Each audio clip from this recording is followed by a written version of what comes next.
হয়েছে তোদের? খালি টাকা টাকা করেছে, গরিব ছোট লোক ভিখারি। ম্যাডাম আমার ছোট ভাইয়ের জামা কাপড় লাগবে। তো জামা কাপড় লাগে আমাকে কেন বলছিস?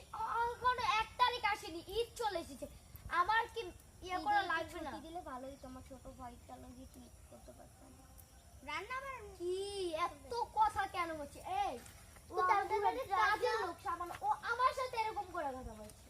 হ্যাঁ ঠিক আছে না দেখতে পাচ্ছিস? ঠিক আছে না স্যার? সাথী করবো না। কি বললি? ছোট মুখে এত বড় কথা? আমাদের এই বাড়ির কাজের লোকের যুগ গোড়া, বুঝছিস?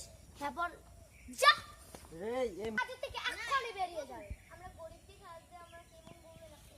কি আমার মুখে মুখে তর্ক করছো তুমি? তোমাকে জানি কি করব না? তোমার মানে তুমি এই কাজে যোগ্যই না। এখানে কি হচ্ছে? তোমাদের এখানে কি হচ্ছে? স্যার আপনি এখানে কি হচ্ছে তোমাদের? হ্যাঁ ওই যে মেয়েটা ছিল ওই জন্য ওকে আমি বের করে দিই। ওই তোমার কি হয়েছে? তুমি কাজ করছো না আমি কেন? কাজ করছিলাম, ম্যাডামের কাছে শুধু একটু টাকা চাইছিলাম, তার জন্য ম্যাডাম আমাকে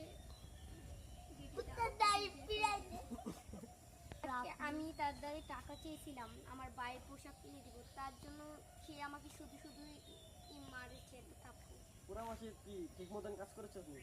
হ্যাঁ না স্যার, কাজ করেনি, কালকে আসেনি। আমি বসে বসে সব দেখছি ক্যামেরায় আমার। আর তুমি যে এসে এই যে ছেলেটাকে এরকম চিল্লাচিল্লি শুরু করছো, তোমার কি এটা কোনো ঠিক হয়েছে নি কও? বাড়িতে চলেন আমার ছোট ভাই। আচ্ছা চলো সবাই এসো।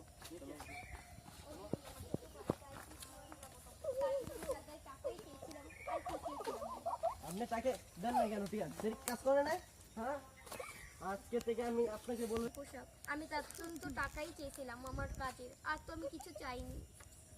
আপনাকে শেষ দেখাতে এসে দেন না কেন? আপনারা তো আমি প্রতি মাসে টিয়া দিয়ে রাখছি অ্যাডভান্স, আমি দেননি কেন? এটা আমাকে স্যার আমার ভুল হয়ে গেছে।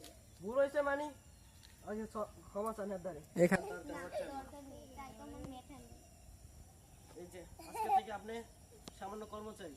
আর এখানে মাফ করে দেন। না ইনার তিনিও মাফ করে নাই। ইনার ছোট ভাই দ্বারা করে না খালি সে আমাদের এলাকার একজন কাজিন আমার। তাকে আমি পাঠাইছি আপনাদেরকে পরীক্ষা করার জন্য, আপনারা কে কি করেন সব দেখার জন্য। আর আপনারা তার লগি এরকম করতেছেন।